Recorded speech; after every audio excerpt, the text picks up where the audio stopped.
Pues amado Padre, te damos muchas gracias por esta oportunidad que nos das de estar aquí reunidos en tu nombre. Gracias porque tu palabra dice que donde están dos o tres, tú estás ahí, Señor. De verdad que nosotros creemos esa palabra y aún, Señor, esta enseñanza donde quiera que llegue, Señor, los diferentes lugares que se comparten en Veracruz, en Colombia, en México, y a donde quiera que llegue, Señor, que lleve mucho fruto y ese fruto sea un fruto con perseverancia. En tu nombre, Señor Jesús. Amén y amén. Amén. Pues sean muy bienvenidos todos. Vamos a continuar hablando de la palabra de Dios y en este ciclo o en estas pláticas que vamos a empezar a dar, que inclusive varios hermanos van a estar compartiendo, van a estar dando algunas vivencias, algunos temas interesantes que pues en el canal vamos a estar pasando. Le hemos titulado de alguna manera como la escritura misma lo describe y lo vamos a leer: sed salvos de esta perversa generación. ¿Qué título? Y la verdad que nadie pudo inventar un título como más fuerte o más impactante pues que la misma Biblia, porque a veces el problema con los títulos es, bueno, pues, ¿qué estará pensando el predicador? ¿Qué estará en su corazón? Pero nos vamos a dar cuenta hoy que la persona que dice esto está inspirada por el Espíritu Santo y que aparte no es la primera vez que se había mencionado en la Biblia. Creo que eso va a ser muy interesante estudiarlo el día de hoy. Entonces, también quiero recordar o hacer un nexo en algún ciclo que dimos pasado, a los que pudieron revisarlo, que es cómo ser llenos del Espíritu Santo. Se habló del Espíritu Santo, de la necesidad del Espíritu Santo, pues en la vida del creyente es algo indispensable, en la vida del cristiano es algo que le acompaña todos los días, que le lleva a tomar las mejores decisiones, que le advierte de no tomar malas decisiones. Y en la vida del que está buscando a Dios, el Espíritu Santo pues le ayuda, evidentemente, de una manera externa, si lo queremos ver así, pero le convence de pecado, le convence de justicia, le convence de juicio y está ahí presente para poder ayudar a la persona a que conozca a Jesucristo. Entonces, es interesante que este pasaje que vamos a leer o estos dos temas, aunque parecieran temas distintos, van a ver de una manera muy, muy particular cómo convergen, cómo se encuentran en un solo pasaje en la Escritura. En el libro de los Hechos, en el capítulo 2, estaban obedientes los cristianos ahí estaban expectantes, sí, con fe, tenían fe porque Cristo pues se había aparecido otra vez, Cristo había resucitado, ellos vieron cómo subió al cielo, entonces fue algo tremendo. Pero también había una realidad: la persecución estaba pronta a comenzar. La persecución, la muerte, el que algunos tuvieran que perder sus familias, perder sus trabajos y perder su vida en muchas ocasiones. Entonces, en ese contexto llegó una celebración para el pueblo judío, que nosotros como cristianos ya no tenemos necesidad porque el velo del templo se rasgó y, como dice el libro de Hebreos, ahora tenemos un sacerdote que es el sumo sacerdote, que es Cristo Jesús, y ya no hay más intermediarios entre el hombre y Dios. También los rituales, las ceremonias ya no se deben de cumplir. Aquí aclaro, la Biblia no dice que no tenemos que cumplir la ley de Dios. No dice que no tenemos que guardar los mandamientos, sino lo que quedó de alguna manera como caduco, ya no es actualizado, son las ceremonias. ¿Se acuerdan de aquel cordero que era matado y aquel que era sacrificado? Ya no es necesario porque el Cordero de Dios que quita el pecado del mundo, Cristo Jesús, vino por nosotros. Ahora Jesucristo es nuestro reposo. Ahora Jesucristo son nuestras festividades. Ahora Jesucristo es nuestra Pascua, es nuestra fiesta de los tabernáculos, es nuestra fiesta de los panes sin levadura, es nuestra fiesta de cualquier fiesta que usted pueda ver en el Antiguo Testamento. Jesucristo es el cumplimiento de todas las ceremonias y rituales del Antiguo Testamento. Y ahora reunidos los judíos, ¿verdad? Los que eran cristianos, de alguna manera, pues sabían pues que había ciertas festividades como en nuestro país. Por ejemplo, en México, pues sabemos que se celebra la independencia, ¿verdad? ¿Qué día? 16 de septiembre. Parece un examen de historia, pero no es un examen de historia. O sabemos que también la revolución, ¿qué día es? El 20 de noviembre. Está bien, aquí se ve que sí fueron a sus clases de historia. Pero allá en Colombia, que nos ven, también hay un día, que ahí sí no me sé mucho las fechas, pero hay un día de la independencia y hay un día del orgullo colombiano y está bonito porque también tiene muchas festividades, inclusive más que en México. Bueno, Así estos judíos y así los cristianos que eran de diferentes contextos, aunque la mayoría judíos, pues agarró un día que era el día de Pentecostés, que era un día de celebración nacional, porque ahí celebraban pues lo ritual, lo religioso, y era mezclado pues con todo el diario vivir del judío. Llegó el día de Pentecostés, lee Hechos capítulo 2, versículo 1, y estaban todos unánimes juntos. Eso es bien interesante. Aquí podemos estar juntos y no estar unánimes, podemos pensar diferentes cosas. Y a veces podemos estar unánimes y no juntos, como es en el Internet. Hay hermanos que hay en Colombia, hay hermanos que hay en Asia, hay hermanos que hay en África tal vez, hermanos que hay en Europa, hermanos que hay en Estados Unidos, en diferentes lugares. No estamos juntos en un mismo lugar, pero podemos estar unánimes teniendo a Cristo como lo más importante en nuestra vida, como el Señor y Salvador de nuestras personas. Ahora, aquí había una bendición muy especial. Estaban unánimes y estaban juntos, eran dos características también muy interesantes. Debemos de buscar eso. Evidentemente, eso es a lo que nos invita la palabra de Dios. Dice la Escritura que de repente vino del cielo en esa condición la iglesia unánime, la iglesia junta, vino de repente del cielo un estruendo como de un viento recio que soplaba, el cual llenó toda la casa donde estaban sentados. Y se les aparecieron lenguas repartidas como de fuego, asentándose sobre cada uno de ellos. Y fueron todos llenos del Espíritu Santo, y comenzaron a hablar en otras lenguas según el Espíritu les daba que hablasen. Moraban entonces en Jerusalén judíos, varones piadosos de todas las naciones bajo el cielo. Y hecho este estruendo, o sea que el estruendo lo escucharon todos, no solamente los que estaban ahí, se juntó la multitud y estaban confusos porque cada uno les oía hablar en su propia lengua. Es decir, la gente que era de otras lenguas escuchaba que hablaban la misma lengua o que hablaban su lengua, y entonces decía, ¿cómo puede ser eso? ¿Cómo puede ser que estos les podemos entender y hablan en nuestra lengua? Es como si de repente estuvieran aquí unos chinos y unos rusos y unos franceses y de repente empiezan a hablar y tú les entiendes, si has estudiado idiomas, o de repente empezaran a hablar español y esa no es su lengua materna, y tú dices, ¿cómo pueden hablar ellos español si ellos son rusos, franceses, chinos y nadie les ha enseñado? No han ido a una escuela, no han ido a un curso. Entonces ahí ocurre un milagro. El milagro es que todos podían entender lo que estaban hablando. Ahora, ¿qué estaban hablando? Bueno, seguramente estaban hablando las maravillas de Dios. Versículo 7, y estaban atónitos y maravillados diciendo, mirad, ¿no son galileos todos estos que hablan? Son galileos, los galileos, ¿cómo pueden hablar otros idiomas? ¿Cómo pueden hablar y cómo pueden dominar otras lenguas? ¿Cómo puede ser? ¿Cómo pues les oímos nosotros hablar cada uno en nuestra lengua en la que hemos nacido? Fíjate, las diferentes lenguas que había ahí, las diferentes nacionalidades, partos, medos, elamitas, y los que habitamos en Mesopotamia, en Judea, en Capadocia, en el Ponto, en Asia, en Frigia, en Panfilia, en Egipto, en las regiones de África, más allá de Cirene, y romanos aquí residentes, tanto judíos como prosélitos, cretenses, árabes, les oímos hablar en nuestras lenguas, ¿qué? Las maravillas de Dios. ¿Para qué hablaban en otras lenguas las maravillas de Dios? Pues para que los que escuchasen en su propia lengua. ¿Qué pasaba en la Edad Media con la Iglesia Católica? Lamentablemente, antes de la Reforma Protestante, ¿sabes qué es lo que pasaba? El culto se dictaba en latín. Entonces estaba el cura, dictaba el culto en latín, y pues la gente no entendía nada porque la gente no iba a la escuela, no le podían permitir en la escuela aprender un lenguaje que era santo para ellos y que era el latín. Entonces pues leía la escritura, alguna porción el cura, pero pues nadie entendía, y recitaba algunas cosas y nadie entendía, y entonces pues bueno, está bien. Yo le invito a que usted pueda revisar de lo más valioso de la Reforma Protestante, o de ese periodo que se puede llamar como la Reforma. Te puedo decir cuál es.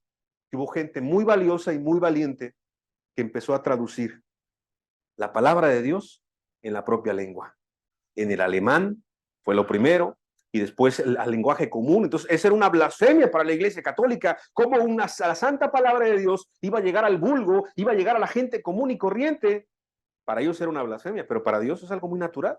La palabra la dejó para toda la humanidad. Es un manual de vida para que todos podamos llegar al cielo. Pero en ese contexto, lo que te estoy explicando, pues es que era algo sorprendente en la Reforma, en ese tiempo, donde empezaron a traducir las diferentes Biblias y todos podían entender. Y entendiendo, todos podían, arrepentirse, todos podían buscar a Dios, todos podían salvarse, todos podían llegar al cielo. ¿Por qué? Pues porque evidentemente esa era la voluntad de Dios. Ahora, aquí pasó eso igual en el libro de los Hechos. Llega el día de Pentecostés y de repente, pues las diferentes personas de diferentes naciones empezaron a escuchar las maravillas de Dios. Cristo resucitó. Hosana al hijo de David. Yo sé que eso no viene en la Biblia, así tal cual que es lo que dijeron, pero yo me quiero imaginar. Jesucristo vino aquí, el mismo verbo que se hizo carne, se encarnó entre nosotros, caminó entre nosotros, nos enseñó el mejor camino, el evangelio. Aleluya, gloria a Dios. Yo creo que ha de haber sido algo impresionante lo que pasó en ese momento. Y toda la gente escuchaba en su lengua. O sea que ahí todos fueron impactados. Y eso preparó lo que vamos a leer más adelante. Pero fíjate bien, estaban atónitos y perplejos. Pues sí, eso fue un milagro, fue una maravilla. Ahora, no nos vamos a meter en problemas. Mucha gente ahí dice, bueno, que si las lenguas de fuego, y que si los dones del Espíritu Santo, y que es recibir el Espíritu Santo. Y ahí los grupos son donde se distorsionan. Ahí los grupos es donde se confunden, y ya se te explicó en el ciclo pasado del Espíritu Santo. ¿Sabes cuál es la primera característica y la más importante que tenemos que anhelar del Espíritu Santo? Pues que es santo.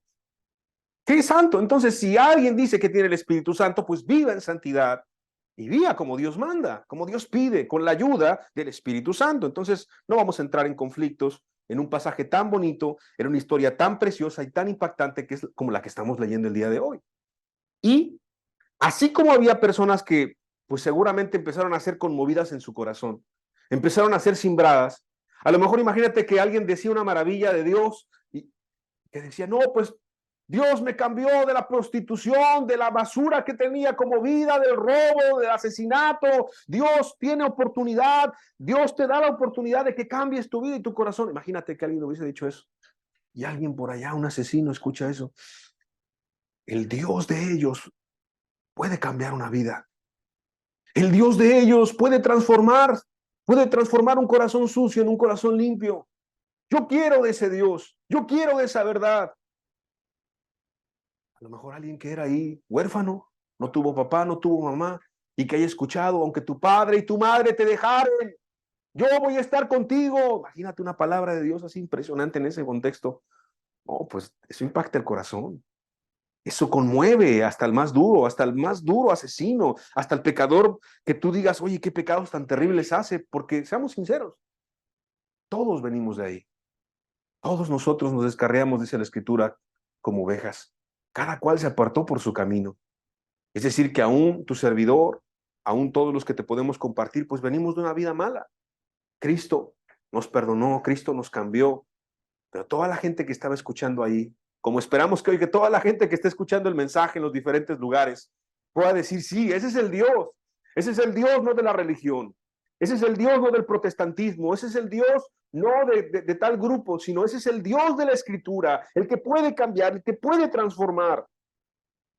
Yo quiero decirte que aunque algunos estaban ya siendo afectados positivamente, vamos a llamarlo así, que aunque algunos estaban siendo conmovidos por la palabra, por lo que estaba pasando en ese momento, otros, dice la Biblia, más otros, burlándose. Siempre hay esa parte. Hay gente que sí va a buscar a Dios y hay gente que se va a burlar, lo va a rechazar, va a ser indiferente a lo que está pasando, el mensaje, va a resistirse al Espíritu Santo y simplemente es que no quiere.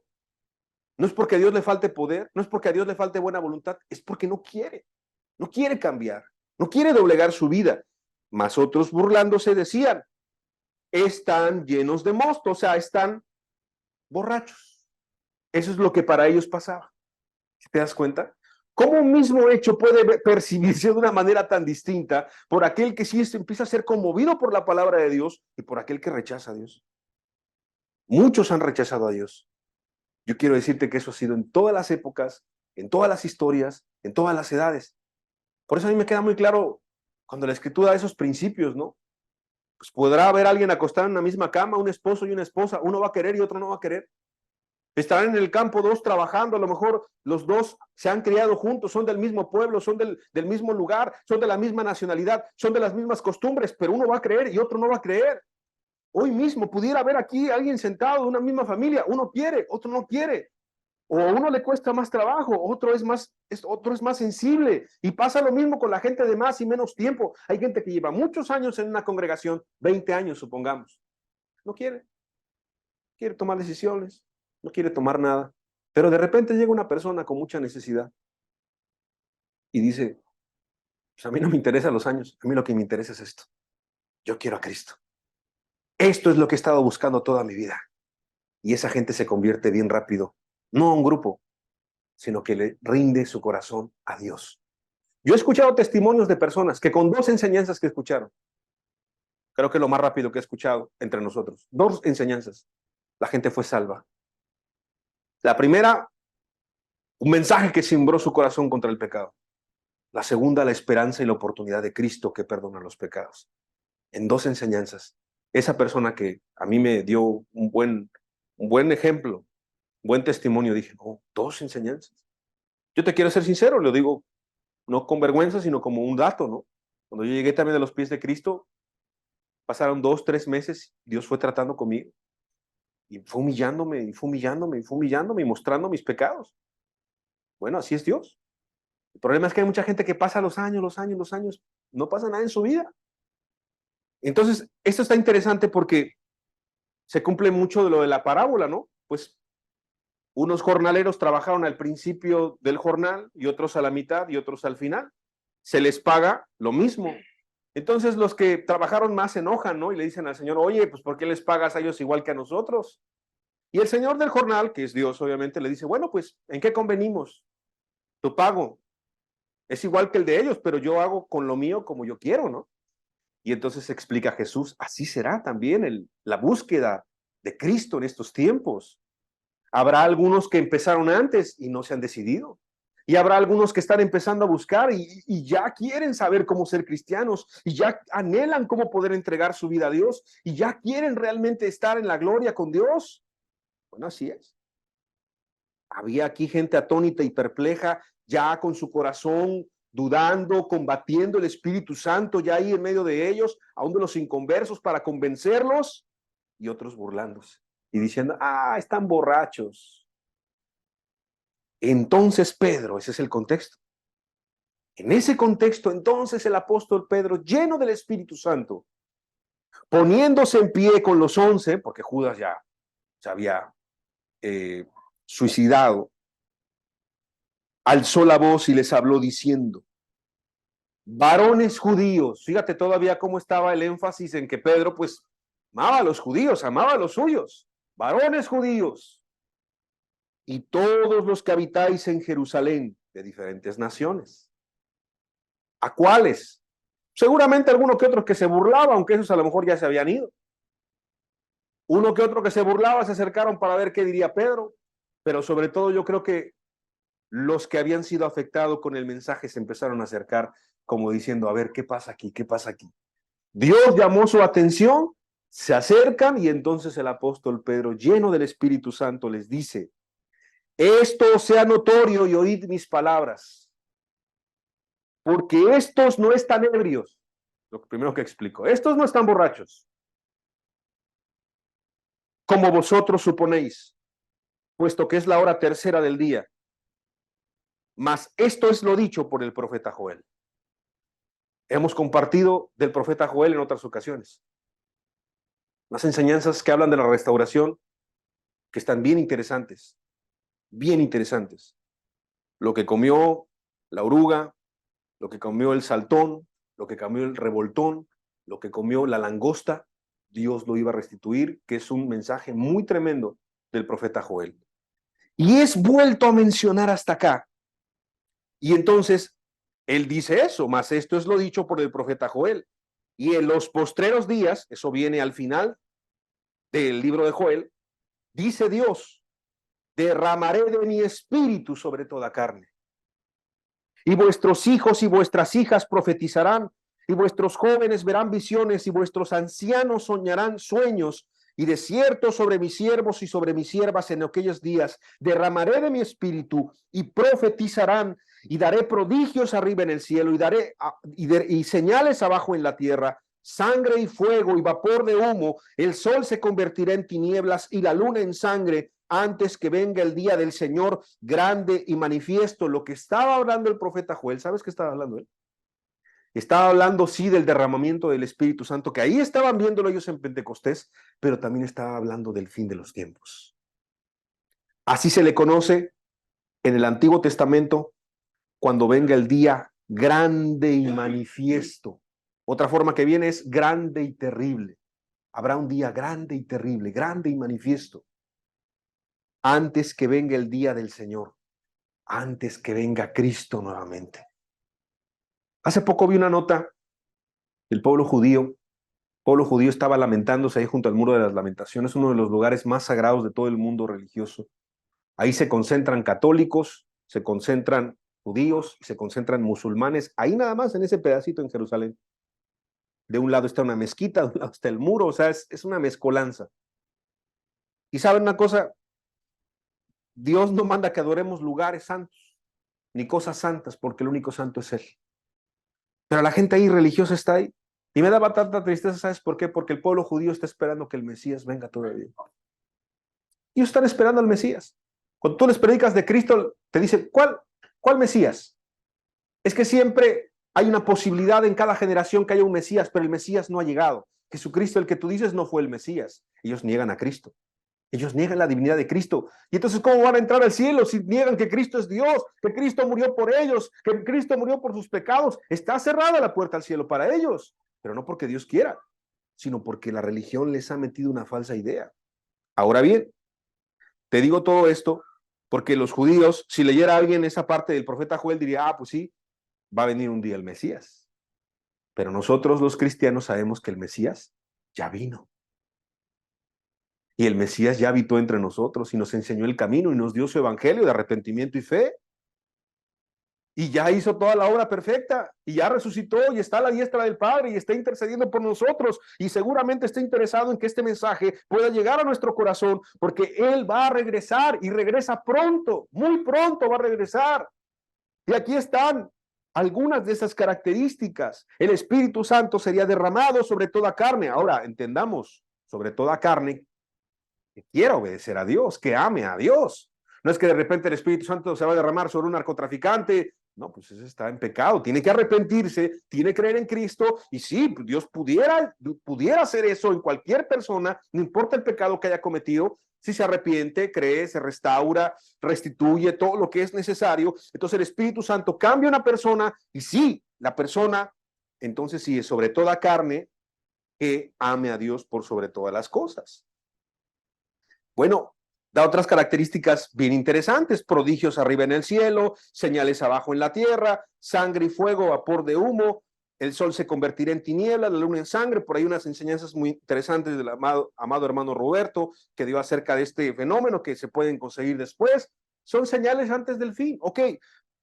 Pero lo que queremos nosotros hacer manifiesto es que lo que predicó Pedro aquel día no solamente fue para aquel día, sino también aplica para nuestros días, porque él empieza diciendo, y en los postreros días, dice Dios, derramaré de mi espíritu sobre toda carne. Y en los postreros días, dice Dios, derramaré mi espíritu sobre toda carne. ¿Cuáles son los postreros días? Los últimos días. ¿Cuáles son los últimos días? Estos días. ¿Cuál es la última generación? Nosotros somos la última generación probablemente. De hecho, Jesucristo habló de esta generación. Y el apóstol Pedro va a hablar de esa generación, pero es en ese contexto. ¿Te das cuenta cómo va de la mano todo? Están unánimes juntos, llega el Espíritu Santo, se manifiesta el Espíritu Santo, la gente se interesa, el apóstol Pedro se levanta y empieza a explicar primero, no están borrachos, no están de mosto, sino que el Espíritu Santo está aquí en medio de nosotros. Se está cumpliendo lo que el profeta Joel había dicho, pero acuérdate lo que el profeta Joel decía, antes de que el Espíritu Santo se derramara en la vida de una persona, tiene que rasgar su corazón y no sus vestiduras. Es decir, tiene que arrepentirse. No puede venir el Espíritu Santo sobre una persona que vive en pecado o está en pecado. No puede. Es una falsedad. ¿Cómo puede una persona ser llena del Espíritu Santo supuestamente en una reunión y el día lunes va a decir groserías a la escuela o al trabajo o está viviendo en un pecado terrible o escandaloso? No puede ser. Porque el Espíritu Santo solamente puede habitar en un corazón limpio. Por eso lo que es profetizado del profeta Joel es que sí iba a pasar esto, pero para aquellos que rasgaran su corazón y no sus vestiduras. Y entonces sí, sobre ellos y sobre nosotros, sobre cualquiera que se arrepienta y crea, el Espíritu Santo viene a morar en nuestra vida. Y el apóstol Pedro sigue predicando, y todo aquel que invocar el nombre del Señor será salvo. Varones israelitas y todos los que estaban ahí, oíd estas palabras: Jesús Nazareno, varón aprobado por Dios entre vosotros, con las maravillas, prodigios y señales que Dios hizo entre vosotros por medio de él, como vosotros mismos sabéis. A este, entregado por el determinado consejo y anticipado conocimiento de Dios. ¿Qué quiere decir? Y esto está interesantísimo, lo platicaba con algunas personas amadas por allá en Colombia hace algunos días vía internet. No nos hagamos rollos en nuestra cabeza. Cuando cae el hombre, es más, antes de que cayera el hombre, Dios ya tenía una solución para la humanidad y la solución era Cristo. Por eso dice la Escritura una palabra bien interesante, ¿no? Este mismo es entregado por el determinado consejo y anticipado conocimiento de Dios. Eso es lo que le podemos llamar nosotros en teología una palabra que es la presciencia de Dios. Dios ya sabe al final de los tiempos quién se va a salvar, quién se va a perder. No lo elige él lo sabe. Y Dios ya sabía que el hombre le iba a fallar. Ya los ateos dicen, entonces, ¿por qué si el hombre iba a fallar? ¿Por qué le puso el árbol del bien y del mal? Pues porque nosotros no somos robots de Dios. Sus robots, si lo quieres ver, son los animalitos, la gallina, el pato, el gato, el perro. Llega la noche, ¿verdad? Se oculta el sol, se van a dormir. Trabajan por instintos. El hombre no. El hombre tiene razón. El hombre tiene voluntad. Y Dios lo creó así. Tanto amor Dios nos tiene que no nos obliga. Hay un canto de niños muy bonito que dice: bien pudo hacer muñecos de hojalata y de papel. Así nos pudo crear Dios.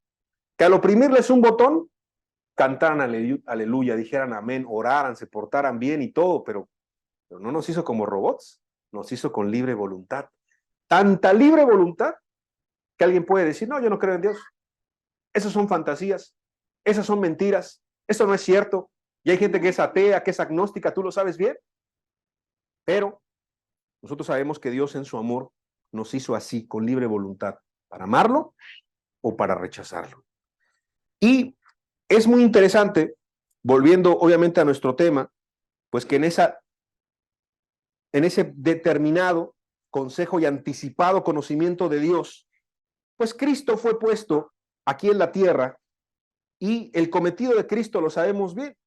La Escritura decía, y pondrás a su nombre Jesús, y pondrás a su nombre Jesús, porque él salvará al pueblo de su pecado, no dice en su pecado. O sea, Cristo vino a esta tierra para liberarte del pecado, no en tu pecado, porque si sigues en tu pecado, entonces ¿para qué vino Cristo? Mucha gente dice en las religiones, denominaciones cristianas, la sangre de Cristo tiene poder, ¿sí? ¿Y por qué si la sangre de Cristo tiene poder sigues mintiendo? ¿Por qué si la sangre de Cristo tiene poder sigues amargado? ¿Por qué si la sangre de Cristo tiene poder sigues en tus pleitos ahí familiares? ¿Por qué si la sangre de Cristo tiene poder sigues en tus pecados, cualquier pecado? Y la gente te va a decir, es que somos carne, hermano. Es que somos débiles. Es que es poco a poco. Es que es un proceso. No, no, no. Esas son falsas doctrinas. Lo que no estamos entendiendo es que, y pondrás a su nombre Jesús, así decía la profecía, porque él salvará al pueblo de su pecado. Él es poderoso para guardarnos sin caída. Él es poderoso para limpiar todo pecado. Él es poderoso para quitar el corazón de piedra y poner un corazón de carne. Y entonces Cristo es presentado el día de hoy, así como ese día fue presentado por Pedro. ¿Cómo fue presentado? Como el Cordero de Dios que quita el pecado del mundo. La gente ya estaba seguramente muy afectada por el Evangelio, muy afectada por el Espíritu Santo. Aún los que se estaban burlando en un principio, a lo mejor ya no se estaban burlando tanto, a lo mejor ya estaban cambiando su forma de pensar, a lo mejor ya estaban siendo tocados ahí por el mensaje, a lo mejor estaban siendo traspasados y la gente empezaba a ponerse seria y empezaba a ponerse bien interesante lo que se estaba predicando ahí. Porque Pedro, después cuando lo prenden con Juan, ¿te acuerdas el concilio que hubo ahí de los fariseos? Dicen que reconocían que Pedro y Juan hablaban palabras distintas a los demás y reconocían que Pedro y Juan hablaban como Cristo. ¿Por qué? Porque habían andado con Cristo. Entonces seguramente cuando Pedro estaba lleno del Espíritu y estaba hablando estas verdades, la gente estaba entendiendo. Habría fariseos ahí, tal vez sí, alguno que le faltaba ahí como de considerar, oye, mi religión farisaica no me llena, no me sacia. Había a lo mejor algún griego por allá y él decía, pues mira Zeus, mira Afrodita, mira estos mis dioses no me sacian. Había por allá alguien que no tenía ninguna religión tal vez y decía, bueno, mi mala manera de vivir, mis adulterios, fornicaciones, mis inmundicias no me llenan, no me sacian, mis borracheras, mi hedonismo, los griegos eran muy hedonistas, es decir, trataban de satisfacer sus deseos, sus placeres. Y de repente Pedro empezó a predicar de Cristo, de Cristo. Y yo quiero que tú escuches esto, Cristo no es religión. Mucha gente dice, bueno, ¿y de qué Cristo me estás predicando? La gente está confundidísima. En la evangélica predican de Cristo, en la bautista predican de Cristo, en la presbiteriana predican a Cristo, en la adventista predican a Cristo, en la sabatista predican a Cristo. Lo decíamos, los testigos de Jehová predican a Cristo, los mormones predican a Cristo, todos predican a Cristo. Pero Pedro ahí no estaba predicando ninguna denominación. Pedro solamente estaba predicando al Cristo crucificado. Y yo quiero que tú entiendas eso. Las denominaciones no te pueden cambiar. Las denominaciones no te van a llevar al cielo, pero Cristo sí. Cristo sí, y su evangelio sí. Si te arrepientes de todos tus pecados y crees en Cristo, tu corazón, si fuere rojo como la grana, será emblanquecido como la nieve. Si fuere duro como la piedra, Dios te quita el corazón de piedra, dice Ezequiel, y te pone un corazón de carne que puede amar. A lo mejor tú te has preguntado, ¿y por qué no puedo perdonar a la gente que me ha dañado? ¿Y por qué no puedo dejar de decir groserías? ¿Por qué no puedo dejar de mirar a las mujeres en la calle y codiciarlas? ¿Por qué no puedo? ¿Por qué no puedo? Aunque voy a una iglesia, aunque leo la Biblia, aunque oro, aunque ayuno, ¿por qué no puedo? Que Cristo no está habitando en tu corazón, porque no te has arrepentido, porque no has nacido de nuevo, porque no eres cristiano, aunque vayas a una iglesia, aunque prediques, aunque estés al frente de un grupo, aunque tengas un cargo. Esa es una realidad muy dura, a la cual todos nosotros nos tenemos que enfrentar en algún momento. Pero ahí empezó a ser sacudida la conciencia de todos. El Espíritu Santo estaba con una influencia tremendísima. Había mucha gracia, había mucha gente la que estaba escuchando. Y entonces siguió predicando el apóstol Pedro. Y entonces dijo a este que fue entregado por el determinado consejo y anticipado conocimiento de Dios, prendisteis y matasteis por manos inicuas crucificándole. Oye, ¿ellos habían matado a Cristo? ¿Tú mataste a Cristo? Yo entendí algo hace más de 20 años ya, gracias a Dios. No fueron los romanos los que mataron a Cristo. No fueron los judíos. No fue el Sanedrín. Fui yo. Yo maté a Cristo. ¿Y sabes cómo maté a Cristo yo? Con mis pecados. Cada lujuria, cada mentira, cada envidia, cada robo, cada celo, cada amargura, cada borrachera, cada traición, cada pecado que yo le hice a mi prójimo. Yo maté a Cristo. No fueron los judíos, no fueron los romanos. Yo maté a Cristo. Yo lo maté. Cuando tú entiendes eso, no por los hombres, sino por el Espíritu Santo, ahí ocurre algo. Ahí pasa algo. Tú entiendes que el mayor asesino de toda la historia eres tú. ¿Sabes? El problema es que a veces nos comparamos y decimos, no, pues yo no soy un narcotraficante. No, pues yo no soy una prostituta. No, pues yo no soy un ladrón. No, pues yo no soy un político corrupto.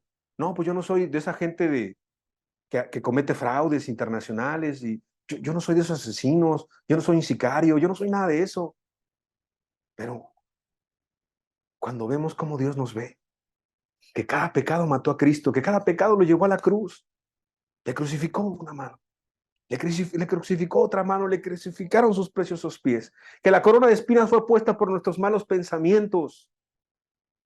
Ahí entendemos, no por los hombres, sino por el Espíritu Santo de Dios. Nosotros prendimos a Cristo y matamos a Cristo. Prendisteis y matasteis por manos de inicuos crucificándole. Yo no sé si te está ofendiendo este mensaje, no es mi intención.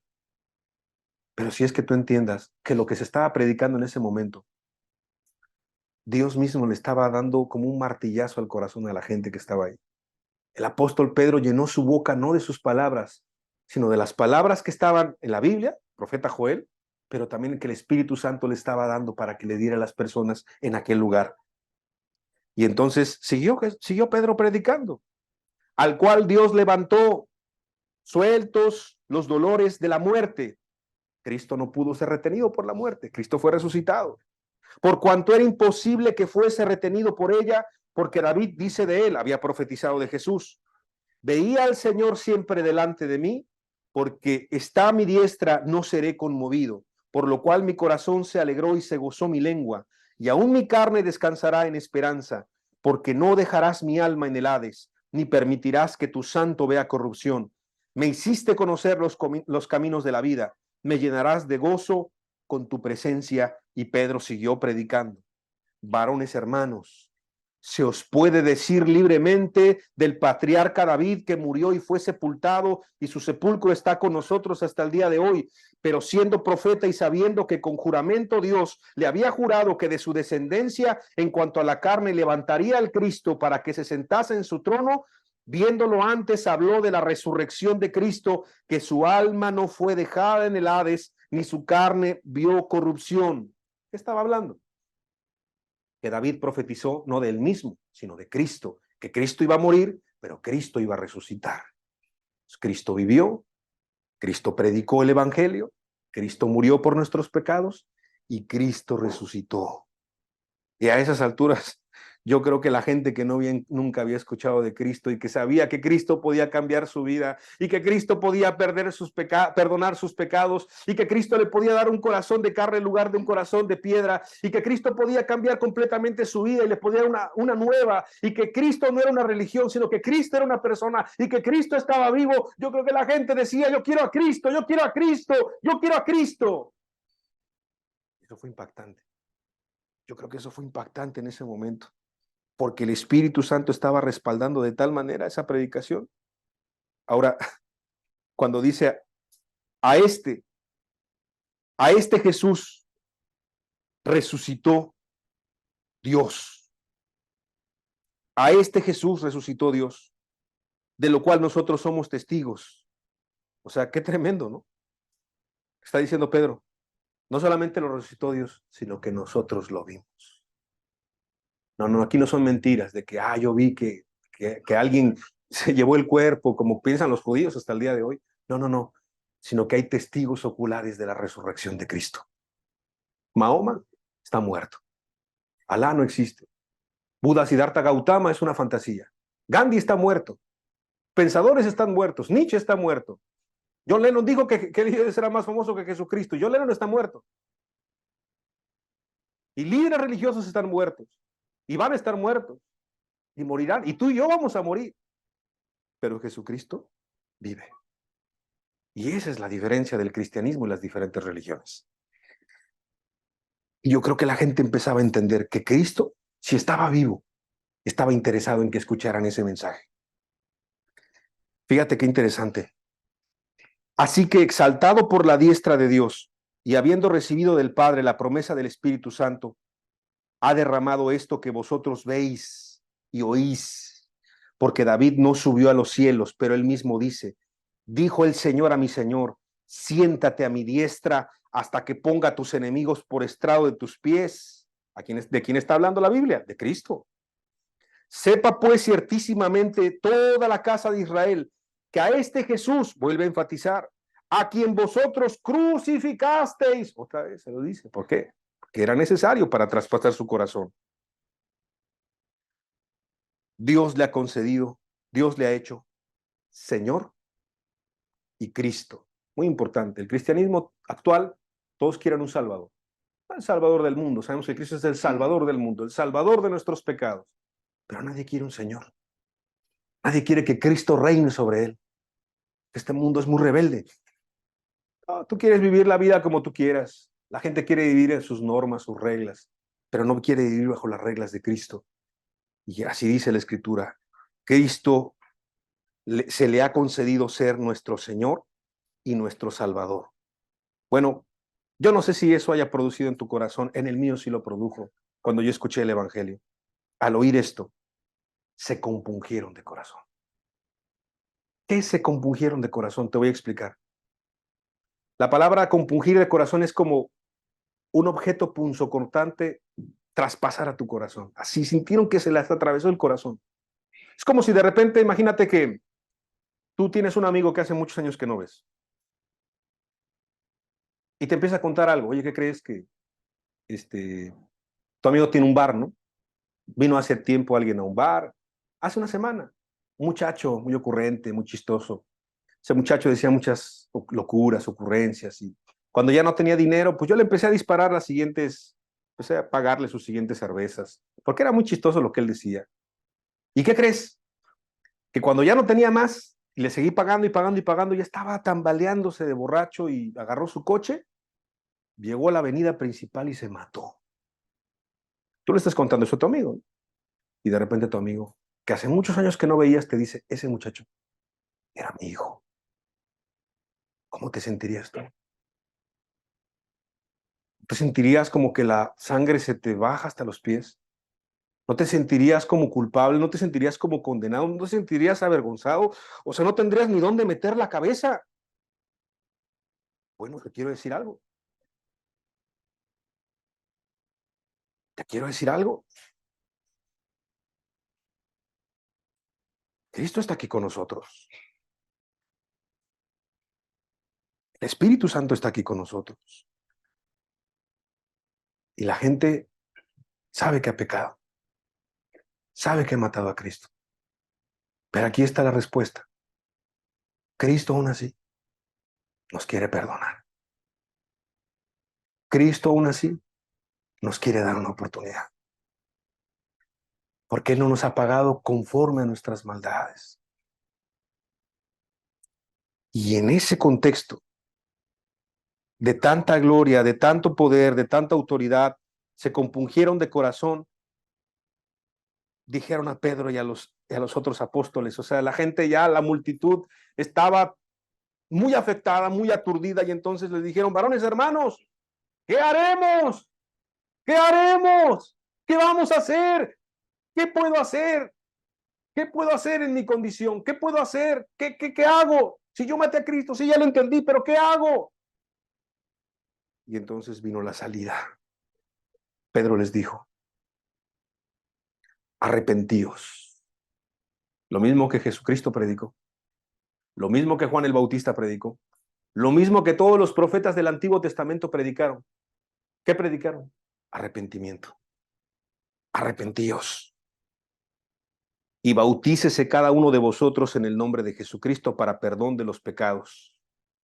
Yo quiero ser muy puntual. Muchos grupos piensan que el bautismo es el que salva y el bautismo no salva. El ladrón junto a la cruz de Jesús no se bautizó y le dijo, hoy estarás conmigo en el paraíso. Solo que el bautismo es una forma, una representación y un mandamiento, sí, de que ya entregaste tu vida a Cristo, pero no es que sea el que te salva es Cristo. Básicamente es arrepiéntete y ve a Cristo, cree en Cristo, ese es el evangelio. Entonces el apóstol Pedro, pues como en ese momento seguramente estaba toda la congregación, pues dijo, pues arrepiéntanse y bautícese cada uno de vosotros en el nombre de Jesucristo para perdón de los pecados y recibiréis el don del Espíritu Santo. Porque para vosotros es la promesa y para vuestros hijos. Y esta palabra es para ti, para mí, para todos los que estamos en esta transmisión o que verán la enseñanza. Y para todos los que están lejos. ¿Te das cuenta? Esta palabra es para ti, esta palabra es para mí y esta palabra es para todos los que están lejos. ¿Y cuán lejos podemos estar que hace más de 2000 años se predicó esto? ¿Cuán lejos podemos estar que Dios ya sabía que todos teníamos necesidad de escuchar su evangelio? Es para todos la promesa y para todos los que están lejos. Para cuantos el Señor nuestro Dios llamare. Y con otras muchas palabras testificaba y les exhortaba diciendo: sed salvos de esta perversa generación. Así que los que recibieron su palabra fueron bautizados y se añadieron aquel día como 3000 personas.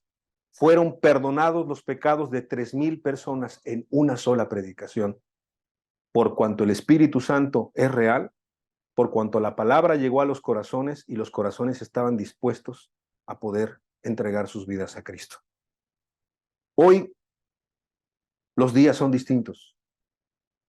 Hoy la gran mayoría va a escuchar el evangelio y la gran mayoría lo va a rechazar. ¿Por qué? ¿Faltarán grandes oradores, grandes predicadores? Tal vez sí, pero eso no es lo fundamental. ¿Faltará el Espíritu Santo? No, porque ese es eterno. Entonces, ¿qué pasa?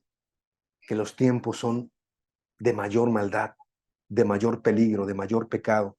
Los corazones se han endurecido, la conciencia se ha endurecido. La gente quiere religión, la gente no quiere a Cristo. La gente quiere ser parte de un grupo, la gente no quiere entregar su vida a Dios. Lamentablemente esa es la verdad, pero le estamos orando para que esta enseñanza pueda afectar tu corazón, afectar tu vida y que puedas tomar decisiones importantes. Termino leyendo, ya con esto concluyo la enseñanza. Y perseveraban en la doctrina de los apóstoles, en la comunión unos con otros, en el partimiento del pan y en las oraciones, y la iglesia empezaba a vivir una gloria preciosísima. Y sobrevino temor a toda persona, y muchas maravillas y señales eran hechas por los apóstoles. Todos los que habían creído estaban juntos y tenían en común todas las cosas y vendían sus propiedades y sus bienes, y no se lo daban al pastor, lo repartían a todos según la necesidad a cada uno, es decir, no había pobres entre ellos. Había hermandad, había amor de verdad, no de fingimiento, no de palabra, no religiosidad, había amor de verdad. Y perseveraban unánimes cada día en el templo y partían el pan en las casas, comían juntos con alegría y sencillez de corazón, alabando a Dios y teniendo favor con todo el pueblo. Y el Señor añadía a la iglesia, no a un grupo, no a un templo, sino a la iglesia, al cuerpo de Cristo, los que habían de ser salvos. Y eso es todo Hechos capítulo 2. Y en Hechos capítulo 2 está el título del ciclo de enseñanzas que vamos a empezar o que vamos a empezar a explicar. Y que ojalá que puedas asistir, estás invitado y que puedas darle un seguimiento. Vuelvo a repetir el título del ciclo.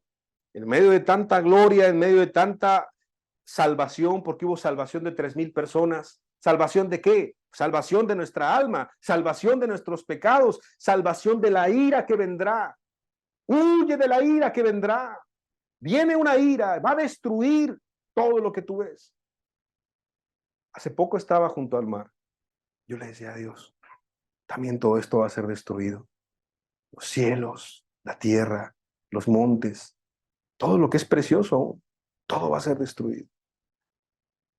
Pero junto a eso y a la hierba y a los árboles, toda carne también dejará de existir, porque el pecado del hombre ha sido muy grande.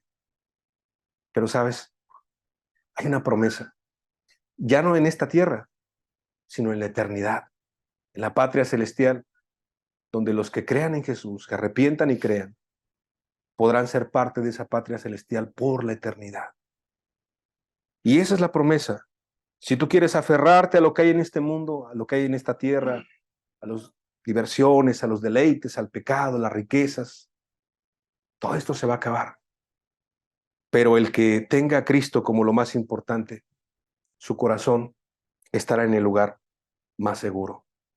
Con esas palabras y en ese contexto, Pedro solemnemente a los que se habían convertido recién, a los hermanos que antes eran de una religión, partos, medos, elamitas, egipcios, romanos, griegos, ¿por qué no decirlo mexicanos? Porque hasta este día ha llegado la palabra, colombianos, de cualquier nacionalidad, ha llegado esta palabra, nos dice a todos nosotros que estamos buscando a Dios con seriedad, con necesidad, a los que son cristianos y a los que no también, sed salvos de esta perversa generación. Y si la generación de Pedro no fue la más perversa y la nuestra sí, entonces, ¿qué representarán esas palabras? Ay, me gustaría que pudieras analizarlo y en tu casa volver a releer Hechos capítulo 2 y estudiarlo y abrir un diccionario y decir, bueno, si será como él dijo, a ver, vamos a estudiarlo, y vuelve a escuchar la enseñanza que se guarda ahí en el sitio de internet y ora y pídele a Dios y dile, Señor, ¿qué tengo que hacer? ¿Cómo debo de reaccionar? Si no soy cristiano, ¿cómo me puedo arrepentir? Y que empiece a ver esa hambre de cómo puedo ser cristiano, y si ya estoy arrepentido pero no he creído, ¿cómo puedo creer? Y si ya soy cristiano pero estoy tambaleando, ¿cómo puedo recuperarme? ¿Cómo puedo fortalecerme? Y si a lo mejor estoy ya pensando en alejarme de Cristo, que no se te ocurra hacer eso en este momento, porque es el momento más peligroso y más delicado. Y si tú eres cristiano y has sido fiel, aunque con poca fuerza, con debilidad, con enfermedad, con pobreza, con dificultad, como sea, yo te digo a ti, la recta final de la carrera está. No te digo que está por comenzar, ya comenzó. Las señales, lo que está escrito, lo que estudiamos en Mateo 24, todo se está cumpliendo. Falsos cristos, pobreza, hambre, pestes, terremotos, el amor de muchos se ha enfriado y la maldad se está multiplicando. Y es porque la maldad se está multiplicando que hoy más que nunca podemos decir como el apóstol Pedro, con mucho temor, sed salvos de esta perversa generación. Yo te invito a que inclinemos nuestros rostros, que reflexionemos por un instante estas palabras. Dios, yo sé que esta palabra puede ser muy directa para algunas personas, pero es mejor, Señor. Es mejor reprensión manifiesta que amor oculto. Yo sé que a algunos puede espantar, Señor, puede espantar. A otros, como aquel día, hasta se pueden burlar inclusive, Señor. Pero trata con ellos también, Señor. Pero sé que algunos, Señor, sé que algunos es lo que habían estado esperando toda su vida. Un mensaje que no les hable de religión, sino que les hable de Cristo. Un mensaje que cambie su vida, que impacte su vida, que impacte su corazón. Yo te pido que a todos ellos, Señor, en especial, les ayudes, que sean valientes, a que tomen decisiones y que tu Santo Espíritu empiece a contender con ellos para poder salvarles de esta perversa generación. Y aún a los que son tus hijos, a las que son tus hijas, ayúdales, Señor, porque vivir en medio de esta generación no es sencillo, Señor. No es sencillo. Como estudiamos en Mateo 24, y esto a mí me asombra y me espanta, Señor, me llena de temor reverente, es que si los días no fueran acortados, nadie sería salvo, Señor. Nadie. Es decir, que en una habitación donde hay 100 personas, el pecado empezaría a presionar y a presionar tanto, tanto y tanto, y la tentación, que de repente uno no podría y otro no podría y otro no podría hasta que el salón se quedara completamente vacío. Pero por amor a tus hijos y a tus hijas, tú has acortado los días para que podamos, Señor, para que podamos perseverar. Y eso significa que tu venida está más pronto de lo que cualquiera de nosotros puede creer o pensar. Ayúdanos a estar listos, ayúdanos a estar preparados, ayúdanos a estar con nuestras vestiduras blancas, que significa y representa el corazón, corazones que te agraden a ti, Señor. Ayúdanos a arreglar lo que sea necesario arreglar. Ayúdanos a estar preparados, Señor. En tu nombre, que es sobre todo nombre, Señor Jesús, yo te doy gracias porque estas cosas las has ocultado de los entendidos, de los sabios, y las has presentado de manera sencilla a cada uno de nosotros. Yo te ruego por los que están aquí, Señor, tú conoces sus vidas, tú conoces sus familias, tú conoces su corazón. Y aún te ruego por los que están lejos, Señor, en otros lugares, que esta palabra llegue, Señor, a todos los lugares. En tu nombre, que es sobre todo nombre, Jesús. Amén y amén.